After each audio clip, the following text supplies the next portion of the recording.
আসসালামু আলাইকুম। আমি doctor Morshed, one of the cardiologist from New York city. নিপে এমন কোনো মানুষ নয় যাদের হাঁটুতে ব্যথা হয় না।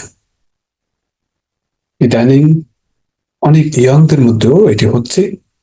আজকে সিএনএন একটা রিপোর্ট করেছেন এই নি পেইনের উপর। তো সুতরাং আসুন আমরা কিছু জেনে নিই।